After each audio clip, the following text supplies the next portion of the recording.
Semuanya, teman-teman, saudara, semuanya. Assalamualaikum warahmatullahi wabarakatuh. Saya izin share ya. Ya, jadi sebetulnya hari ini, pada kesempatan hari ini mungkin saya akan tayangkan ya mengenai PowerPoint yang ini sudah terlihat ya, yang sebetulnya merupakan edukasi untuk tenaga kesehatan karena saya lihat di sini ada sebagian dari kita yang juga tenaga kesehatan ya, dokter maupun dokter gigi. Jadi saya usahakan untuk yang awam tentunya saya akan berusaha supaya dapat dimengerti ya. Jadi mungkin pertama-tama terima kasih atas kesempatannya. Jadi saya kebetulan juga merupakan bagian atau dari apa namanya ya, ke dalam perhimpunan dokter spesialis kulit Indonesia dan sekaligus juga saya merupakan sekretaris dari Satgas Mpox dari ID. Jadi memang tugas saya juga kebetulan teman-teman kali ini mendapat giliran untuk mendapatkan edukasi mengenai Mpox. Jadi semoga saya harapkan apa materi yang akan saya sampaikan nanti bisa dapat diterima oleh semuanya dan juga bermanfaat bagi kita semua. Ya, jadi bagaimana mengenai perkembangan Mpox sebagai darurat kesehatan internasional di Indonesia? Jadi kalau kita lihat, sebentar ya, ini kenapa tidak ya? Jadi WHO pada tanggal 14 Agustus 2024 sudah menetapkan Mpox ini ya sebagai merupakan suatu Public Health Emergency of International Concern atau PHEIC atau yang merupakan suatu level peringatan kesehatan tertinggi ya yang menjadi perhatian di seluruh dunia ya. Kenapa darurat? Karena memang saat ini sudah terdapat 99 ribuan kasus ya Mpox di seluruh dunia, mencakup 116 negara ya, dan juga sudah menyebabkan 208 kematian. Nah, kemudian setelah akhir-akhir ini juga didapatkan varian dari Mpox yang mempunyai tingkat virulensi yang tinggi dan menyebabkan gejala yang berat ya. Penyebarannya ini sudah sampai ke Asia Tenggara, termasuk di Indonesia sendiri. Saat ini sudah terdapat 88 kasus dengan konfirmasi Mpox. Ya. Nah, dahulu sebelum tahun 2022 bulan November ini penyakit ini disebut dengan monkeypox ya. Karena apa? Karena pada tahun 1958 dahulu isolasi atau pertama kali ditemukannya virus ini adalah di monyet ya. Sehingga disebutnya sebagai monkeypox. Tetapi kemudian teori-teori ataupun data-data yang selanjutnya ditemukan adalah bahwa penularannya tidak selalu melalui monyet sehingga bisa juga melalui transmisi atau penularan dari metode lain sehingga kemudian disebutlah bahwa monkeypox ini berubah menjadi Mpox ya. Selain tentunya juga memperhalus penyebutannya. Sehingga mulai 2022 ini disebut terminologi dari monkeypox itu menjadi Mpox ya. Jadi kita jangan lagi menyebutnya sebagai monkeypox. Nah, dahulu merupakan penyakit yang disebabkan oleh zoonosis atau hewan, dari hewan ditularkan ke manusia. Tetapi saat ini juga bisa tidak hanya melalui hewan, tetapi juga bisa ditularkan melalui manusia ke manusia. Nah, penyebabnya adalah virus monkeypox. Dan dia merupakan satu genus atau dari orthopox virus itu dengan virus lainnya, misalnya virus variola atau vaccinia ya. Dahulu yang menyebabkan yang disebut dengan cacar atau variola ya. Tetapi Mpox ini dia manifestasinya biasanya lebih ringan dibandingkan dulu yang variola atau yang cacar. Dan angka penularannya lebih rendah dan serta mortalitas atau kematiannya lebih kecil. Dahulu kita mengenalnya sebagai ada clade 1 atau clade 2 ya, yang kita kenal clade 1 itu seperti turunan atau varian dari virus yang berasal dari Afrika Tengah ya, yang kematiannya tinggi yaitu hampir mencapai 11%. Sedangkan yang saat ini clade 2 yang lebih sering ditemukan yaitu berasal dari Afrika Barat dan mortalitasnya atau kematiannya lebih rendah. Nah, saat ini clade 1 itu juga ada ditemukan di negara-negara lain ya, tetapi dia memang dikatakan yang mortalitas atau kematiannya lebih tinggi itu memang Mengapa demikian? Ya, lebih ganas karena dia mampu menghambat sistem imun dari atau sistem kekebalan tubuh dari penderita yang terkena. Mohon maaf nih, mungkin ada yang bocor ya, belum di-unmute. Kemudian untuk wabah yang baru ini yang di tahun 2022 sampai 2023 yang dimulai kembali itu mayoritas disebabkan oleh strain yang atau clade 2B ya, atau yang virulensinya lebih rendah. Nah, apa perbedaan dari clade 1 dengan clade 2? Jadi clade 1 itu dulu kita temukan ya dari Afrika Tengah ya. Sedangkan yang clade 2 ini lebih banyak dari Afrika Barat dahulu. Jadi endemiknya negara yang endemik itu di Afrika ya. Nah, tetapi pada yang clade 1 itu gejalanya memang lebih berat, kemudian juga lebih menular dan menyebabkan kematian sampai hampir 11%. Sedangkan yang clade 2 dia lebih ringan dan juga clade 2 ini yang beredar dari outbreak atau dari wabah tahun 2022 sampai saat ini itu sebagian besar memang ditularkan melalui kontak seksual, jadi melalui hubungan seksual. Sedangkan yang clade 1 yang dahulu yang asalnya dari Afrika Tengah itu bisa melalui berbagai metode penularan. Jadi misalnya dari kontak dari hewan ke manusia, kemudian dari gigitan binatang, kemudian bisa juga dari kontak kulit. Dan kalau yang 1B yang sekarang ini juga dapat ditemukan itu sebagian besar justru ditemukan melalui kontak seksual. Jadi memang metode yang yang sering ditemukan penularannya saat ini adalah melalui hubungan seksual. Ya. Jadi mpox ini sudah ditemukan di banyak negara ya. Dahulu kan cuma negara endemis saja, yaitu misalnya Afrika, Kongo dan sekitarnya ya. Tetapi saat ini sudah ada di semua negara. Jadi di Afrika, di Amerika, Asia Tenggara, Pasifik, Barat dan juga Eropa ya. Dan update di Singapura per 23 Agustus itu sudah ada 13 konfirmasi yang mpox yang sudah dikonfirmasi, jadi melalui pemeriksaan PCR ya. Dan terdeteksinya sebagai clade 2B yang kita tahu gejalanya lebih ringan. Kemudian bagaimana di Thailand? Nah, di Thailand ini ditemukan clade 1B yang lebih virulen tadi karena dapat menyebabkan menekan sistem imun atau kekebalan tubuh penderitanya. Nah, jadi biasanya dia lebih ganas dan menimbulkan gejala berat ya. Jadi sudah ditemukan. Kemudian bagaimana dengan Filipina? Filipina juga terdapat 12 kasus dengan konfirmasi mpox, tetapi dia clade yang ditemukan clade 2B yang gejalanya lebih ringan. Nah, bagaimana dengan Indonesia sendiri? Kita sudah terdapat 88 hingga saat ini ya dari bulan Mei atau Juni ya 2022 ya. Seingat saya saat itu sudah sejak saat itu sudah dikonfirmasi ada 88 kasus dengan PCR positif ya, terkonfirmasi. Nah, di mana 88 ini sudah sembuh semua dan yang paling banyak memang di Jakarta ya. Dan yang lainnya tersebar di Riau, Banten, Jawa Barat, Jogja maupun Jawa Timur. Nah, dari gambaran mpox yang kita dapatkan di Indonesia, ternyata dari 59 kasus itu 100% adalah mempunyai jenis kelamin laki-laki ya. Di mana dari laki-laki tadi 76 kurang lebih 76% itu penderita HIV atau HIV positif ya. Dan sisanya non HIV.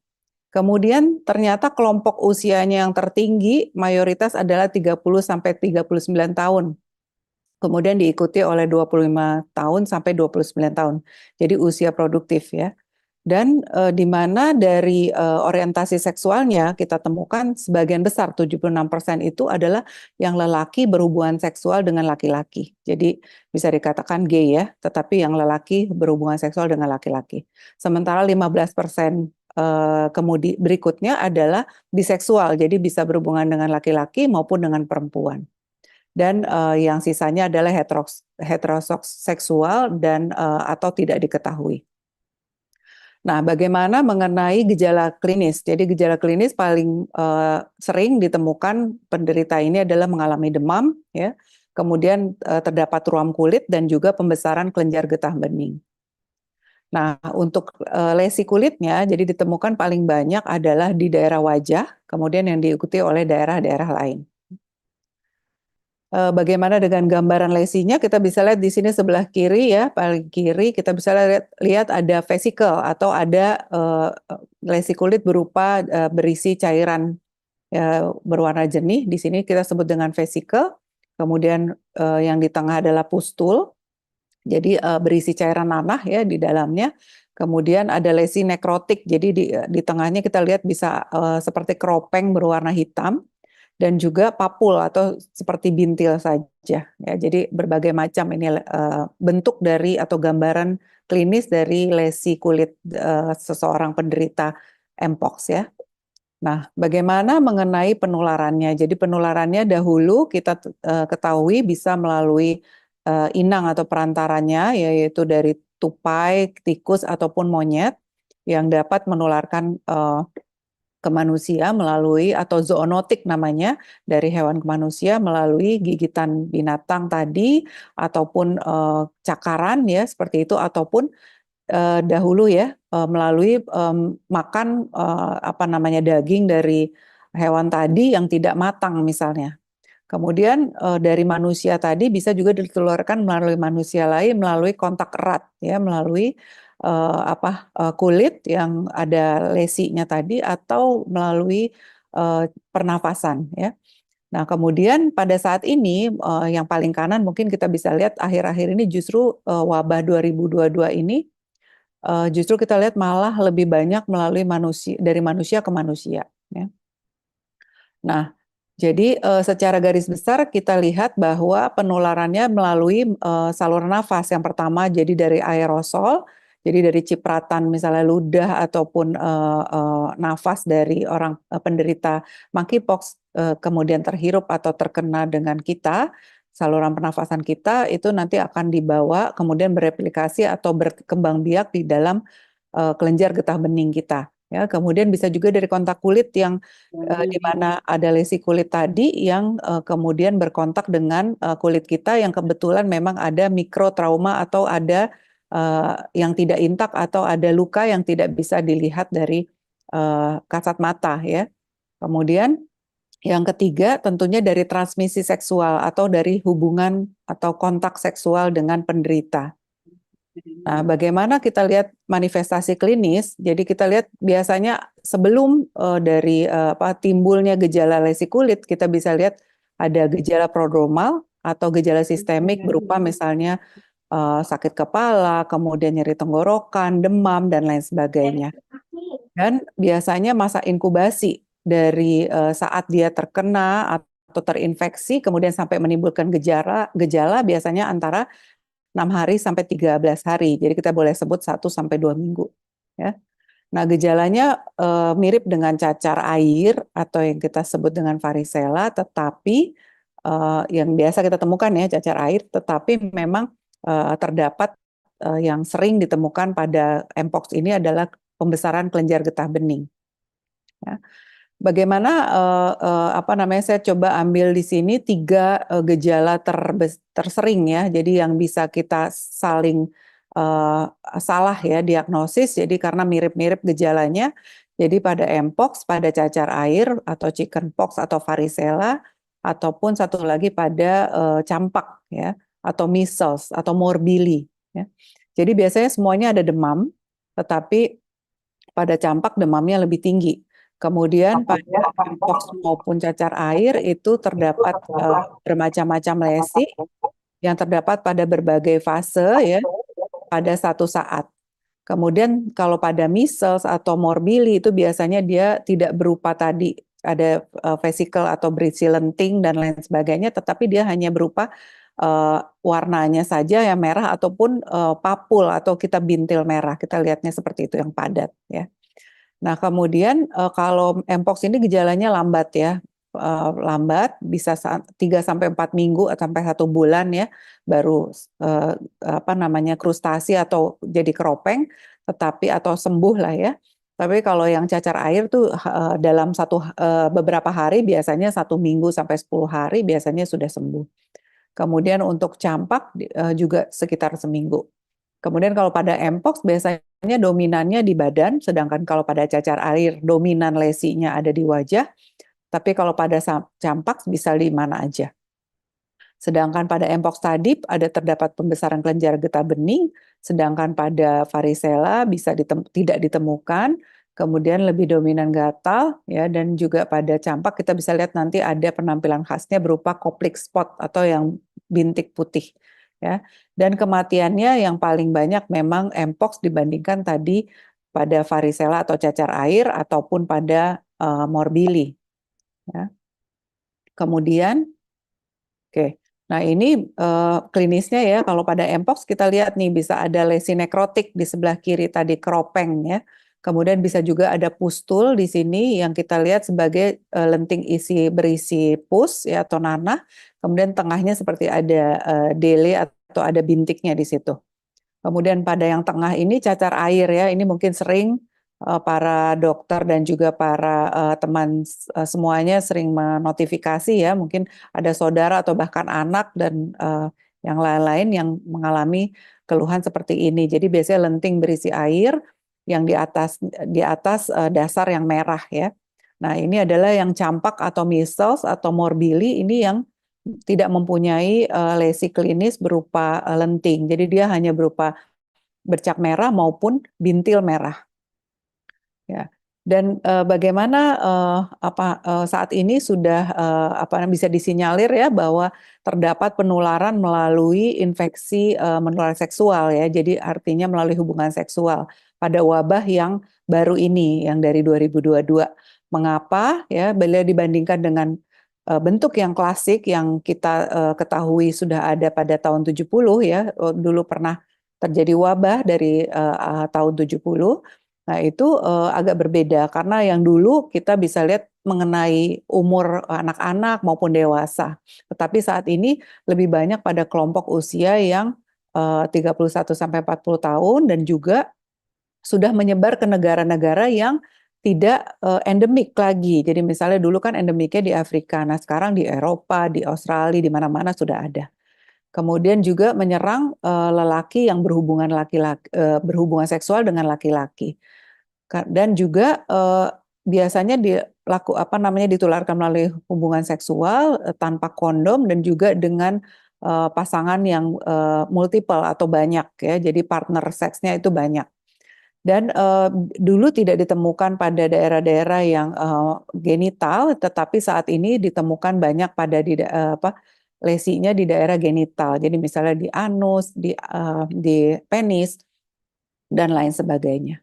Ya. Dan dahulu wabah yang dulu di tahun 70 itu biasanya jumlahnya banyak lesi kulitnya, tetapi wabah yang saat ini biasanya tidak terlalu banyak. Biasanya kurang dari 20 ya. Dan juga sebagian besar merupakan clade 2B ya. Dan 1B. Kalau dulu kan clade 1 dan 2A ya. Tapi saat ini lebih banyak pada clade 2B dan juga 1B yang mempunyai metode transmisi melalui hubungan seksual. Dan wabah ternyata kalau dari dunia ya dihitung-hitung ternyata 84%-nya itu terjadi pada kelompok laki-laki yang berhubungan seksual dengan laki-laki dan 6,5%-nya jadi di luar dari LSL tadi itu 6,5%-nya dari teridentifikasi atau didapatkan dari kelompok yang biseksual. Jadi laki iya, perempuan iya. Ya, jadi ini mirip dengan data kita yang di Indonesia tadi ya angkanya. Jadi kalau ini wabahnya ini dihitung dari seluruh jumlah kasus di dunia ya. Nah, ini perjalanan penyakitnya tadinya dari bercak merah, kemudian bintil, kemudian ada lenting dan ada berisi nanah, kemudian koreng. Kalau dilihat-lihat semua gejalanya sekitar 2 sampai 3 minggu ya. Nah, ini kita temukan kalau di lidah seperti itu, di sekitar bibir, di dekat amandel, kemudian di daerah pubis atau tulang kemaluan, kemudian di genital ya. Dan ini kalau di perianus ya. Dan ini apabila ada gejala misalnya ada hubungan seksual melalui anus ya. Dan ini kalau dibesarkan, jadi artinya kita melongok ya atau melihat lebih lanjut ke daerah anus tadi, bila dengan melalui anuskopi ya atau alat ya khusus, nah itu nanti kita bisa lihat di situ ada sariawan seperti sariawan-sariawan atau luka-luka pada rektum atau pada bagian dalam dari anus tadi. Ya. Nah, ini adalah apa namanya, bisa juga ditemukan di tubuh lain berupa bercak ya, merah, kemudian ada pustul atau yang berisi nanah, kemudian ada lenting, seperti itu ya. Dan ini adalah form epidemiologi. Jadi apabila kita menemukan kasus yang kita duga sebagai Mpox, kita tentunya dari pihak tenaga kesehatan kita harus melaporkan ke dinas kesehatan atau ke rumah sakit tempat kita bekerja. Kemudian selain kita akan mengirimkan sampel untuk pemeriksaan PCR, kita harus juga mengisi form epidemiologi ini. Jadi nanti ada data-data semacam form ya untuk investigasi lebih lanjut. Jadi di situ nanti dituliskan atau dicari tahu tentang lesinya berapa banyak atau kontaknya, kemudian bahkan nomor telepon pasien dan juga orang yang berkontak itu dicatat di sana. Ya, ini contoh lokasinya di mana, kemudian ada riwayat bepergian dalam 21 hari sebelumnya atau tidak. Kemudian ini melalui kontaknya, jadi orang serumah ada berapa, ada kontak nggak dengan orang serumah, kemudian dengan kontak seksualnya atau pasangan seksualnya itu semua dicatat. Ya, bahkan di sini sampai detailnya dia habis dari mana, dari klub malam atau dari bar atau ada event ya dan lain sebagainya. Jadi ini kayak semacam investigasi atau penyelidikan terhadap kontak atau paparan dari penderita ya. Karena nanti kalau dia terbukti atau konfirmasi maka akan dilakukan suatu tindakan khusus pada orang-orang yang berkontak dengan penderita. Ya. Kemudian diagnosis banding atau kita sebut apa namanya Mpox ini sering menyerupai dengan penyakit-penyakit berikut ini. Jadi misalnya cacar air ya. Cacar air ini tadi yang sudah disampaikan, dia biasanya dominannya di badan dan rasanya gatal ya. Nah, ini herpes zoster atau yang kita sering sebut dengan cacar ular ya. Jadi ini biasanya dia berkelompok lentingnya di satu daerah ya, biasanya hanya mengenai satu batang tubuh, jadi sebelah kanan aja atau kiri aja, misalnya dada kiri aja atau dada kanan aja. Ntar juga bisa menyebar misalnya ke punggung, tapi punggungnya di sisi yang sama begitu. Kemudian dia biasanya sebelum timbul lesi ini, lesi berupa lenting-lenting berkelompok ini, dia biasanya nyeri dahulu. Jadi mendahului lesinya. Jadi biasanya nanti pegel dulu di daerah situ atau sakit dulu, kemudian baru timbul beberapa hari kemudian baru timbul lenting-lenting ini. Nah, ini adalah moluskum. Ini sering kita temukan pada anak-anak. Kita lihat ada bintil biasanya di tengahnya tuh nanti ada semacam dele atau apa ya seperti lekukan ya, lekukan ke dalam ya. Kemudian kalau dikeluarkan itu papulnya tadi akan apa namanya ada massa putih keluar ya seperti kayak komedo begitu. Ya, ini nggak berbahaya tentunya. Aduh, sorry. Kemudian ini skabies. Skabies atau yang kita kenal sebagai investasi parasit atau kutu atau tungau. Ini biasanya gejala utamanya gatal. Dan lebih berat gatalnya tadi biasanya pada malam hari karena aktivitas dari tungau tadi biasanya malam hari. Ya. Ini biasanya kita lihat nanti ada bintil, ada berisi nanah juga ya. Biasanya di sekitar jari ini yang paling telapak tangan ya, terutama di daerah inter atau selajari ya.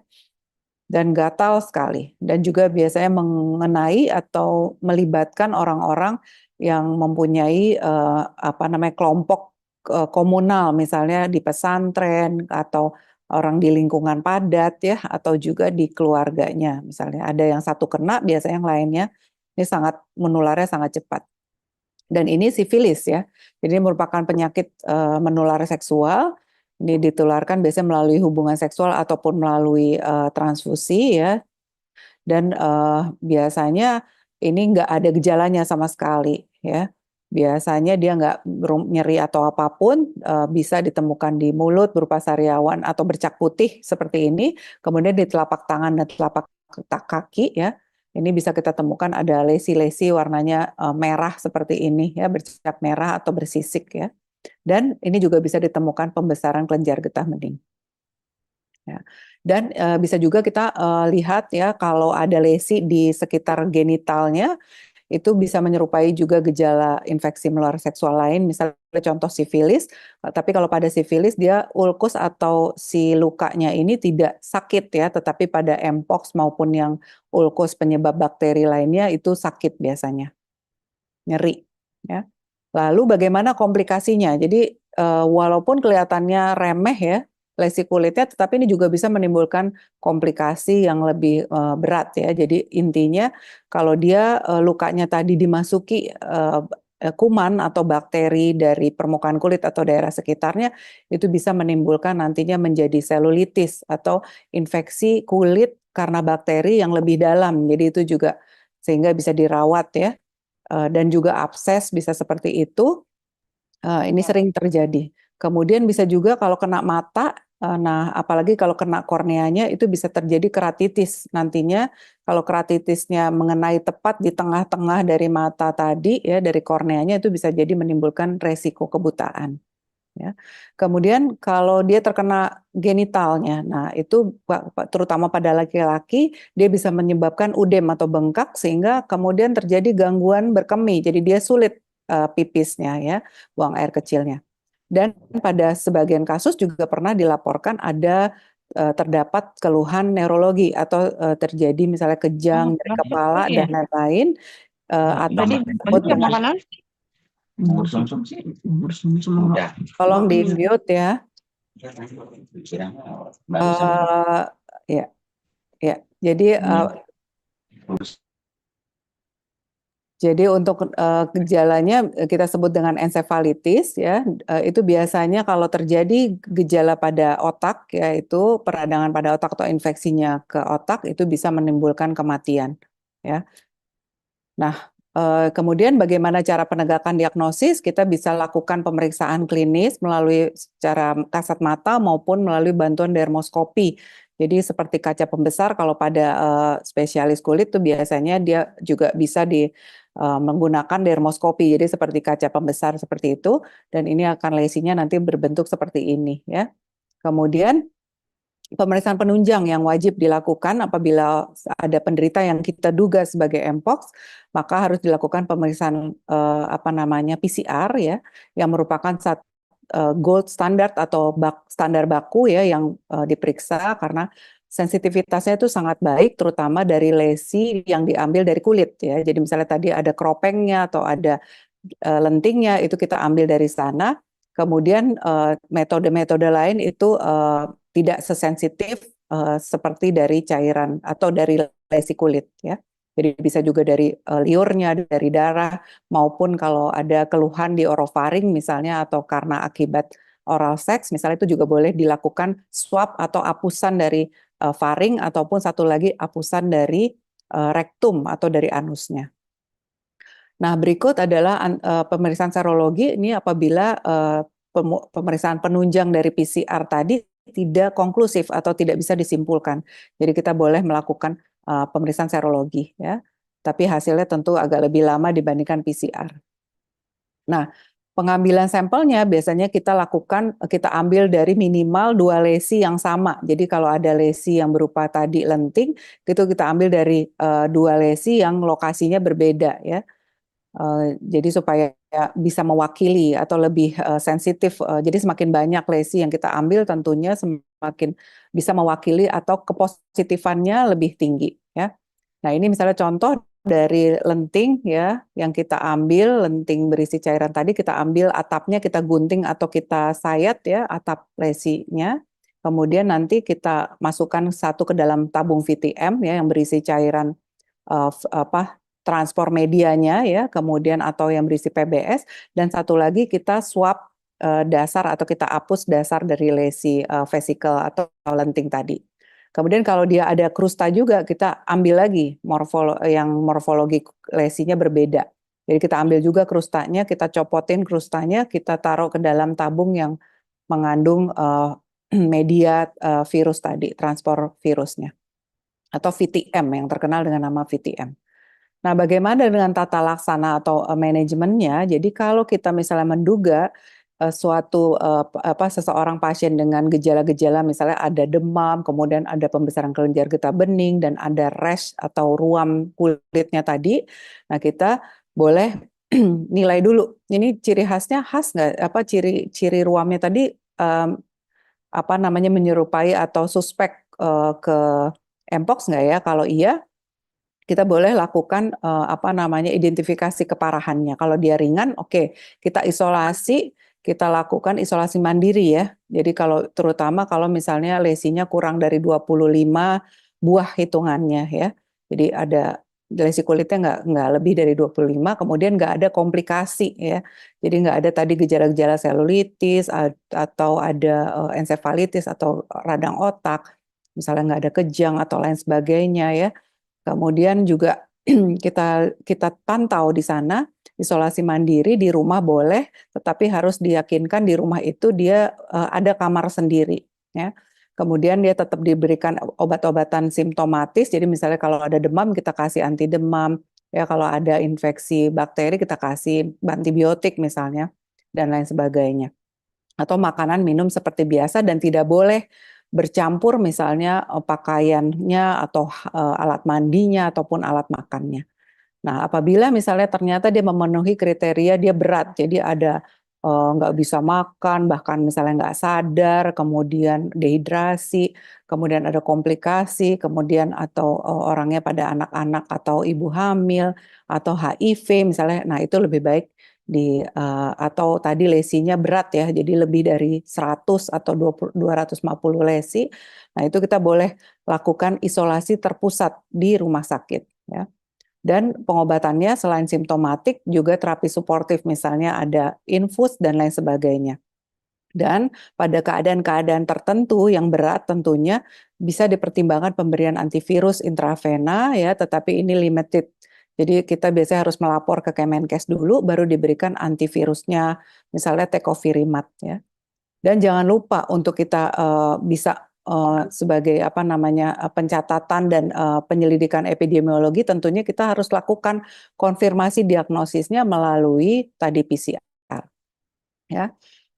Nah, ini tadi yang sudah dikatakan. Jadi kalau mau isolasi mandiri ya pada kasus-kasus yang ringan itu harus ada kamar yang terpisah dari anggota keluarga lain. Nah, ini contoh-contoh obat bila kita ingin berikan berupa obat-obatan yang suportif aja, yang simptomatik, yang sifatnya hanya menghilangkan gejala saja ya. Biasanya pada kasus-kasus yang dengan mpox ringan. Ya, kalau demam ya dikasih obat demam, nyeri ya dikasih obat nyeri dan lain sebagainya. Ya, kalau ada muntah, gatal dan lain sebagainya juga diberikan. Nah, ini antivirus ini hanya pada pasien yang dengan klinisnya berat, ya, derajat berat atau pada orang yang dengan sistem imunnya menurun, misalnya pada HIV, atau anak dan remaja dengan faktor risikonya yang berat, atau pada wanita hamil menyusui, atau dengan komplikasi. Ya.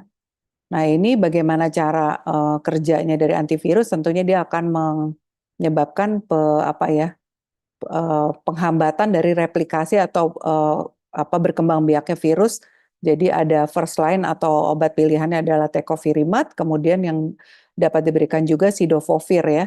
Nah, saat ini sebenarnya tecovirimat sudah ada di Indonesia, tetapi hanya penggunaan yang limited kalau kita minta ke Kemenkes ya. Di RSCM sendiri ada satu kasus yang diberikan tecovirimat itu juga memang pada keadaan mpox yang sangat berat. Ya. Nah, berikut adalah manajemen apabila ada infeksi sekunder bakteri tadi, misalnya ada ketumpangan kuman atau bakteri ya, jadi bukan virus. Nah, itu bisa diberikan antibiotik yang sesuai dengan empirik atau yang memang biasa diberikan pada kasus-kasus dengan infeksi sekunder bakteri, atau bila sudah dilakukan hasil kultur atau isolasi apa kuman penyebab sebenarnya dan juga apa obat yang sesuai. Kita sebut dengan kultur dan resistensi obat ya, antibiotik. Kemudian ini bagaimana kita merawat kulit. Jadi sebetulnya kalau nggak demam, pasien harus mandi ya kayak biasa untuk mengurangi kolonisasi dari bakteri atau virusnya. Jadi supaya jumlah kumannya turun, kita mandi pakai air sama sabun biasa ya. Dengan catatan dia nggak demam ya. Kemudian nggak boleh sharing pakaian atau alat-alat mandi. Kemudian juga harus nggak boleh mencet-mencet atau garuk-garuk lesi kulitnya karena bisa meningkatkan resiko penyebaran ke daerah tubuh lain dan juga meningkatkan resiko infeksi bakteri ya. atau jadi terinfeksi sekunder ya.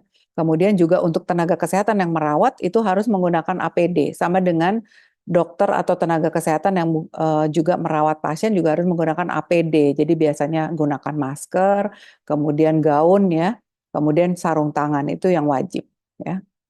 Dan apabila memang diperlukan antibiotik kalau dia ada infeksi sekunder, ini berbagai pilihan antibiotik yang disesuaikan dengan apakah nanti jenisnya gram positif atau kuman gram negatif ya.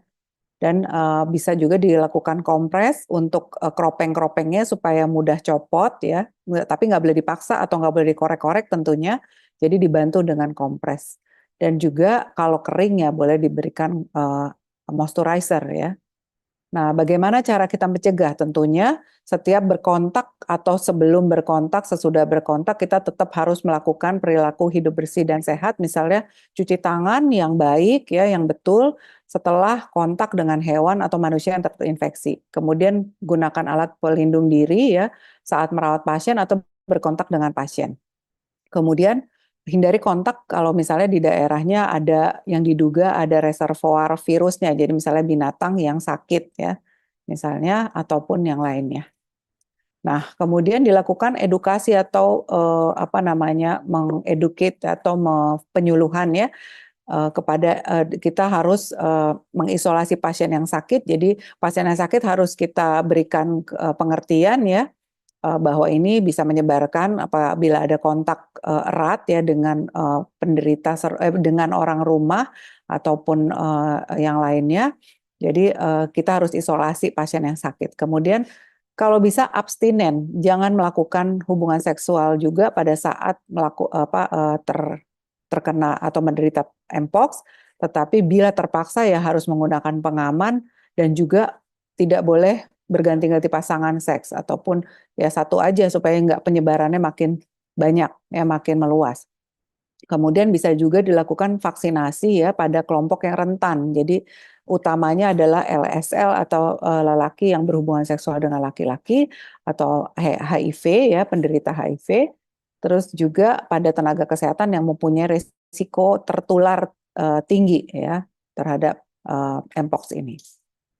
Nah, vaksin itu masih terbatas yang disiapkan oleh Kemenkes hanya 4.450 dosis, ya, yaitu karena karena banyaknya vaksin ini harus dibagi dua kepada satu penerima vaksin, jadi karena dia terdiri dari 2 dosis ya, sehingga target sasarannya hanya 2.225 orang. Jadi terutama diperuntukkan kepada tenaga kesehatan, orang dengan HIV dan juga kelompok LSL atau lelaki berhubungan seksual dengan laki-laki ya, tetapi kriterianya pada saat terdapat kontak dengan penderita yang konfirmasi ya, tetapi dalam waktu 2 minggu terakhir. Jadi kalau dia dalam 2 minggu terakhir dia ada kontak dengan penderita, maka boleh diberikan vaksin yang kita sebut dengan post exposure prophylaxis. Jadi mencegah terjadinya mpox pada orang-orang yang sudah berkontak dengan penderita yang terkonfirmasi, tapi dalam waktu 2 minggu terakhir, karena dianggap setelah 2 minggu itu ya sudah, kalau tidak sakit ya berarti dia memang nggak sakit, nggak kena, nggak tertular begitu. Ya. Nah, jadi 4 pilar pencegahan meluasnya mpox ini bisa dengan meningkatkan angka deteksi setinggi-tingginya. Ya, jadi kalau kita curiga nih demam, ada lesi kulit seperti ini, kita lakukan pemeriksaan PCR ya. Kemudian lapor ke dinas kesehatan atau ke rumah sakit yang setempat ya, nanti rumah sakit akan berkoordinasi dengan dinas kesehatan setempat di Jakarta Selatan atau dan lain sebagainya, itu ada kontaknya masing-masing. Kemudian perluas jangkauan testingnya, tadi lakukan PCR misalnya ya. Jadi deteksi melalui klinis tadi maupun testingnya melalui PCR. Kemudian lakukan vaksinasi pada kelompok yang beresiko, terutama tadi yang sudah disebutkan ada 3 penerima utama ya yang sebaiknya didahulukan. Kemudian juga lakukan edukasi pada menjangkau masyarakat atau kelompok khusus ya, yang misalnya tadi kelompok dengan populasi kunci, misalnya kelompok lelaki yang atau gay ya, atau kelompok lelaki yang suka berhubungan dengan seksual dengan laki-laki. Jadi kita mencapai itu, kita lakukan edukasi kepada kelompok kunci tersebut. Ya. Kemudian penemuan kasus pada Mpox ini juga sudah digalakkan sekarang kalau kita melalui bandara seperti itu juga sudah dilakukan screening ya. Jadi itu gunanya untuk mengidentifikasi apakah ada penumpang yang melakukan perjalanan ini yang sudah tertular ataupun yang diduga tertular. Jadi apa namanya melalui tadi screening misalnya contoh suhu ya, temperatur dan lain-lainnya. Nah, sayang ya sampai saat ini memang tidak seperti COVID ya. Kalau COVID kita untuk melakukan perjalanan ke negara lain itu kita wajib melakukan vaksinasi COVID, tetapi kalau pada Mpox ini tidak ya. Belum ada syaratnya untuk vaksinasi karena tadi terbatas dan metode penularannya berbeda ya dibandingkan wabah pada tahun 1970 yang lalu atau wabah klasik yang lalu. Nah, ini kita screeningnya, jadi pada penumpang yang kedatangan internasional biasanya akan melewati thermal scanner nanti. Kalau suhu tubuhnya lebih dari 37,5 atau suhu tubuhnya disebut dengan demam ya, kalau lewat dari 37,5, maka akan diulang lagi menggunakan thermal gun ya. Jadi thermal gun itu dia kayak semacam yang ditembakkan ke dahi kita misalnya untuk mengecek ya, mengulang. Benar nggak sih demam gitu ya. Kemudian apabila demam maka akan penumpang itu diarahkan untuk melakukan pemeriksaan swab ya. Dan kemudian nanti kalau hasilnya positif biasanya nggak memerlukan waktu lama, bisa dalam 2-3 hari itu sudah ketahuan dia positif apa enggaknya dari PCR-nya. Nah, maka dia akan dirujuk ya. Tapi sementara itu dia tentunya kalau suspek dia akan dilakukan isolasi mandiri dulu. Jadi kontak ini akan dipantau ya selama dia belum ada hasil keluar ya, hasil PCR-nya belum keluar.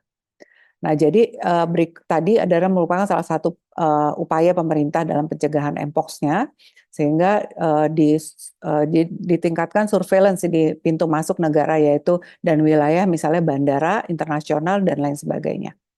Kemudian juga memperluas jangkauan kemampuan laboratorium untuk deteksi PCR tadi. Kalau di Jakarta itu ada 2 ya, yaitu di Labkesmas ya atau Balai Besar Laboratorium Kesehatan Masyarakat itu adanya di Setu ya, di Cipayung salah satunya ya.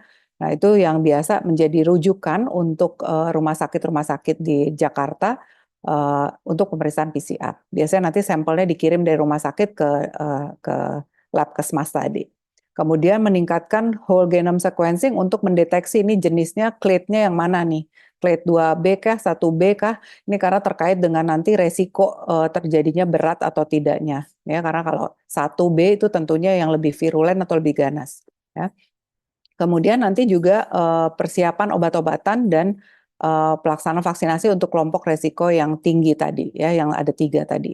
Kemudian mungkin beberapa dari teman-teman semuanya sudah pernah ya melakukan perjalanan dari luar negeri dan kembali ke Indonesia itu harus mengisi satu sehat health pass yang diisi baik itu di Indonesia maupun di luar negeri ya. Jadi kita harus melakukan pengisian secara online demikian. Mungkin itu saja yang bisa saya sampaikan. Semoga apa yang saya yang telah sampaikan ini bisa bermanfaat bagi semuanya. Kita meningkatkan awareness kita kepada gejala-gejala dari Mpox tadi dan juga bermanfaat bagi teman-teman dan saudara-saudara semuanya, serta mohon maaf bila terjadi kekurangan atau kesalahan dalam saya menyampaikan sharing kita pada siang hari ini. Terima kasih atas perhatiannya. Wassalamualaikum warahmatullahi wabarakatuh. Saya kembalikan Waalaikumsalam kepada warahmatullahi wabarakatuh. Ya, makasih Bu Dokter Lisa. Jadi ada rasa syukur juga di dalam hati nih. Ternyata ibaratnya nggak semua kalangan yang punya resiko tinggi ya untuk terkena Mpox ini sendiri. Mungkin memang ya Islam itu adil ya. Sesuatu yang dilarang oleh Islam itulah yang menjadi sebab penyakit gitu kan, termasuk LSL tadi gitu. Alhamdulillah nih. Mungkin teman-teman dari informasi yang sudah disampaikan oleh Dr. Lisa ada yang ingin dipertajam ataupun ingin diperjelas. Silakan saya buka sesi pertama pertanyaan di 3 pertanyaan. Silakan boleh lewat chat ataupun langsung raise hand.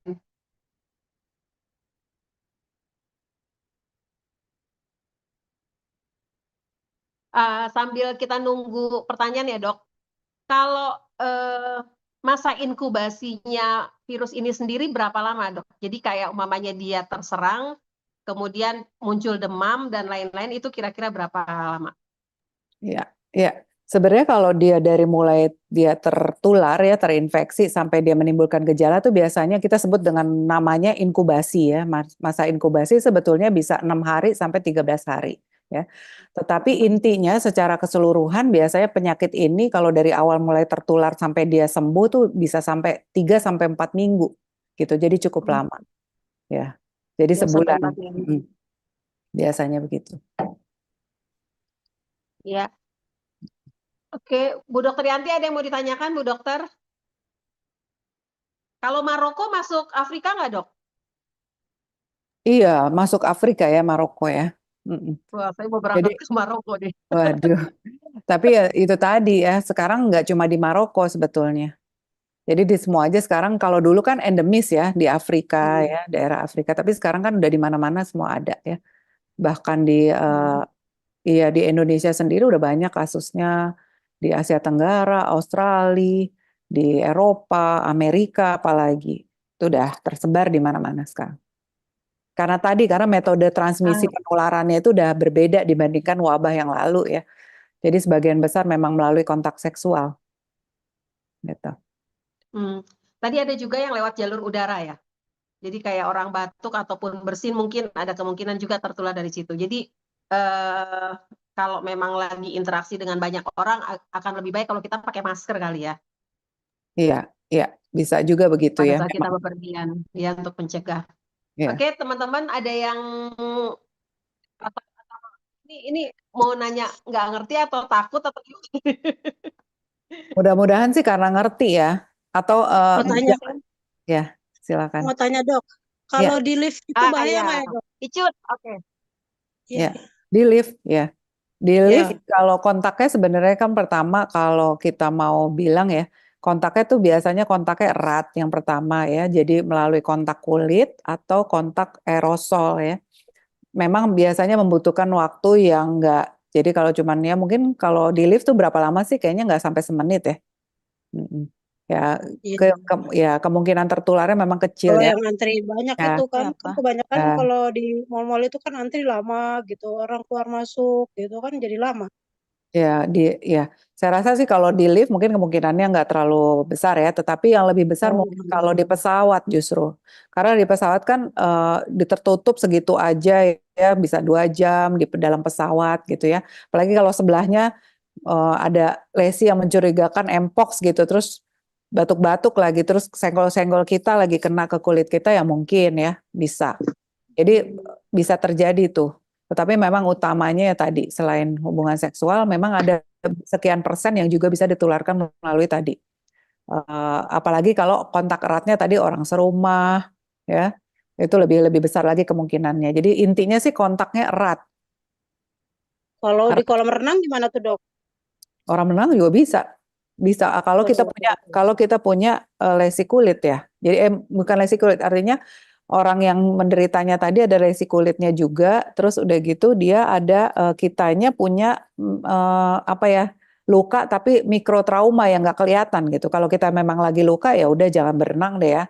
Karena nggak cuman mpox saja yang terkena yang bisa kita derita, tapi juga infeksi lain. Misalnya contoh infeksi TB kulit ya, TBC kulit atau TB atipik itu juga bisa lewat kolam renang gitu ya. Kalau kita punya luka. Jadi kalau lagi luka ya jangan berenang. Tapi kadang-kadang kita nggak sadar tuh punya luka. Jadi mikrotrauma kita sebutnya. Jadi ada luka tapi nggak kasat mata, nggak kelihatan kalau kita melihat secara kasat mata tuh nggak kelihatan gitu. Jadi tetap bisa ya. Tapi Allahu alam, belum pernah sih iya ada sih. laporannya. Ya, jadi Waspada laporan-laporan berarti di tempat umum ya. ya. Tapi laporan-laporan penderitanya sih memang selama ini kan kita kan selalu melalui kontak seksual atau ada juga satu kasus yang misalnya contoh dari Thailand tadi itu ada dia memang melakukan perjalanan ke Afrika, kemudian dia satu apartemen dengan penderita mpox, tetapi nggak ada riwayat hubungan seksual gitu. Jadi kelihatannya kontak eratnya karena dia memang satu apartemen, satu kamar dengan penderita mpox itu gitu. Nah, itu jadi berarti resiko penularan masih tetap ada walaupun bukan melalui kontak seksual, tapi harus kontaknya erat gitu. Ya kayak satu apartemen begitu. Contohnya. Itu laporan kasus dari Thailand itu tadi. Kalau Ya. sementara ini untuk jamaah umroh sendiri kan paling banyak jamaah umroh nih. Itu sudah ada belum, Dok? Dari umroh ya, saya belum belum baca atau belum dapat laporan itu sih ya. Jadi kelihatannya sih memang yang metode yang baru ini penularannya paling banyak deh. Itu dari kontak seksual ya. Jadi bahkan dari seluruh dunia pun 80%, 84% tadi ya di seluruh kasus di dunia tuh lewat hubungan seksual gitu. Ini ada pertanyaan dari Kang Akyu, 90%, sorry. Ya. dari Kang Akyu di YouTube. Apakah perlu dibawa ke rumah sakit dan melakukan perawatan intensif jika terpapar penyakitnya, Dok? Iya, jadi kalau tadi udah dikonfirmasi ya, memang dia mpox kan tadi ada dua kemungkinannya. Kalau dia ringan, dianggapnya lesinya kulitnya sedikit, kurang dari 25 misalnya. Kemudian gejala-gejala sistemiknya juga nggak berat, misalnya demamnya nggak terlalu tinggi, kemudian udah bahkan ada yang nggak demam, kemudian lesi kulitnya nggak ada infeksi sekunder bakteri ya, nggak ada komplikasi lainnya, atau bukan anak, wanita hamil atau orang HIV dengan kekebalan tubuh menurun itu boleh di rumah sendiri. Jadi isolasinya mandiri di rumah sendiri ya. Jadi artinya dia punya kamar sendiri ya yang terpisah dari yang lain. Pengobatannya ya simptomatik aja. Ya entah mau obat apa namanya anti piretik atau anti demam dan lain sebagainya. Tapi kalau dia misalnya ada komplikasi atau gejala klinisnya berat, misalnya ada lesinya lebih dari 100 ya, terus udah gitu dia ada komplikasi lainnya, misalnya ada infeksi bakterinya dalam ya, jadi selulitis, demam nggak hilang-hilang, kemudian ada misalnya kena matanya atau komplikasi ke apa ke otak ya, misalnya dia ada kejang, sakit kepala hebat, nah itu dirawat aja. Jadi itu biasanya nanti penanganannya selain dia apa namanya diberikan anti simptomatik tadi gejala untuk menghilangkan gejala, dia juga biasanya dapat diberikan antivirus ya gitu. Kalau memang nanti dinilai oleh dokternya memang berat atau dengan komplikasi. Tetapi tentunya itu yang nilai dokter ya, yang bisa menilai apakah ini harus dilakukan isolasi mandiri atau terpusat di rumah sakit gitu. Jadi melalui penilaian. Jadi tentunya memang orang-orang yang memang biasanya konfirmasi dulu ya, positif apa enggak. Selama dia belum konfirmasi positif, biasanya sih dia rawat dulu di rumah tapi dipantau gitu. Tapi kalau Jadi dari awal gejala udah berat dan kita suspeknya, kita kecurigaannya kuat banget, boleh kita pantau sambil kita rawat di rumah sakit, itu juga boleh gitu ya. Jadi itu nanti penilaiannya oleh dokternya. oke. Iya, Jadi ada lagi. nggak ada awan itu ya di tour and travel harus vaksin ini gitu nggak ada ya? Enggak. Jadi beda Sementara dengan COVID ya. Karena ini beda dengan COVID. Yang pertama ketersediaannya juga di seluruh dunia vaksin ini terbatas ya. Di Indonesia cuma ada 4 ribuan, which is itu artinya cuma 2.200-an target yang menerima gitu. Jadi belum semua, hanya pada kelompok resiko tinggi aja gitu. ya. Kalau sekarang kembali lagi meningitis diwajibkan sebelum umroh. Kalau kemarin kan sempat dihilangkan tuh meningitis. Kalau sekarang meningitis diaktifkan kembali Ya, untuk dilaksanakan. ya karena Nah, ya virusnya beda ya. iya. Kalau meningitis kan virusnya bisa dari apa inhalasi kayak biasa ya, pernafasan biasa bisa. Kalau ini kan utamanya memang bukan dari situ ya penularannya. Iya, betul. Ya. Oke, ada lagi mungkin dari teman-teman langsung aja raise hand ataupun di unmute. Silakan. Sambil kita ngobrol-ngobrol aja ya, Dok. Jadi kalau seandainya muncul satu lesi, apakah dalam beberapa hari ke depan akan muncul tambahan-tambahan lesi lainnya, Dok? Iya, iya tentu ya. Jadi perjalanan penyakitnya memang agak lambat ya, bisa tadi sampai 3 minggu, sampai 4 minggu bahkan baru kelar. Itu bisa nambah, bisa juga stagnan ya. Tapi intinya sih kalau yang wabah yang dari 2022 ini biasanya nggak terlalu banyak. Kecuali pada yang berat kasusnya. Biasanya paling sekitar di bawah 20 lesi ya, gitu. Oke. Hmm.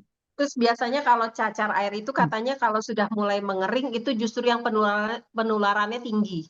Benarkah itu pada Sama saat sih. cacar? Cacar Sama ya? cacar air itu mau dalam semua sampai dia stadium krustasi atau stadium kropeng, dia masih bisa nularin. Sama juga dengan mpox, itu sampai dia kropengnya lepas baru penularannya selesai. Nggak ada penularan lagi sampai kropengnya tadi lepas.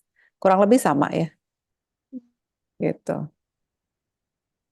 Ya, Oke. tuh Yekti kayaknya raise hand ya. Iya, Ayo halo silakan. Bu Dokter Lisa, sehat-sehat Tuh, ya. Sorry, alhamdulillah. off cam ya. Oke, aku mau nanya, ini kan kalau misalnya cacar air gitu kan ada istilahnya kan, aku pernah dengar sih bilang kalau udah pernah sekali, ya nauzubillah min dzalik, kayak jangan sampai gitu ya. Itu nggak kena lagi gitu. Kalau ini gimana ya? Apakah dia sama modelnya kayak gitu atau gimana? Atau beda gitu? Ya, Apa langsung, biasanya kan kalau cacar air katanya langsung bisa kita imunnya langsung dapat gitu. Kalau ini gimana? Ya nauzubillah min dzalik deh, jangan sampai ya. Ya makasih. Itu aja. ya. Jadi sebetulnya gini. Jadi kalau namanya cacar air ya, cacar air itu yang kita temui sering ya, varicella nama lainnya atau chickenpox ya. Nah itu belum tentu juga orang pernah kena sekali cacar, kemudian nggak mungkin terkena cacar yang berikutnya, nggak juga. Tetapi dia biasanya lihat dari strainnya, yang mungkin yang kena yang sekarang strainnya beda dengan yang kena kedua gitu ya. Tetapi intinya kalau cacar air itu kalau dia udah pernah kena sekali cacar air, nah nanti bentuk keduanya waktu dia misalnya lagi lelah, lagi imunnya turun, dia bentuk keduanya bisa berupa cacar ular tadi, herpes zoster. Jadi itu bentuk dari reaktivasi virus yang memang dia tinggal di tubuh kita dalam jangka waktu yang lama. Jadi dia tidur dulu. Nanti pada keadaan imun kita lagi turun, dia bisa kambuh tapi dalam bentuk herpes zoster. Jadi beda lesinya beda dengan cacar air. Tapi virusnya sama, varicella zoster. Itu ya. Jadi kalau yang disebut dengan cacar air lagi ya tentu harus lesinya berbeda dengan lesi dari cacar ular ya. Jadi bisa aja, bukan nggak menutup kemungkinan bisa terkena cacar air yang lain gitu ya, yang berikutnya bukan herpes zoster. Jadi karena tadi strainnya bisa berbeda. Nah kalau khusus pada mpox itu vaksinasi pun tidak menjamin kekebalan seumur hidup gitu. Jadi artinya dia bisa aja karena penelitiannya juga pertama belum banyak ya tentang hal ini. Jadi kalau dilakukan memang sekali aja sih. Jadi artinya setelah 2 dosis itu vaksinnya dianggap lengkap. Jadi dosis pertama, kemudian sebulan kemudian yang dosis kedua. Kalau dia udah dua dosis itu dianggap lengkap, tapi kekebalannya sampai kapan itu belum ada penelitiannya. Maksudnya masih butuh penelitian jangka panjang untuk mengetahui apakah kekebalannya ini bisa seumur hidup apa enggak. Gitu. Jadi belum ada tuh di mpox sendiri. Dan begitu pula kalau orang udah pernah terkena mpox, tidak menjamin dia pernah, jadi walaupun dia sudah ada kekebalan di tubuhnya sendiri, tapi kalau dia terkena strain yang beda atau clade yang beda misalnya, atau taruhlah strain atau varian yang beda, ya tentunya dia kena lagi gitu. Karena kekebalannya itu hanya untuk strain itu gitu. Ya, begitu. Jadi nggak bisa menjamin dia udah kena terus nggak kena lagi kalau dia terkena dengan strain yang berbeda begitu. Jadi nggak ada yang bisa menjamin dokter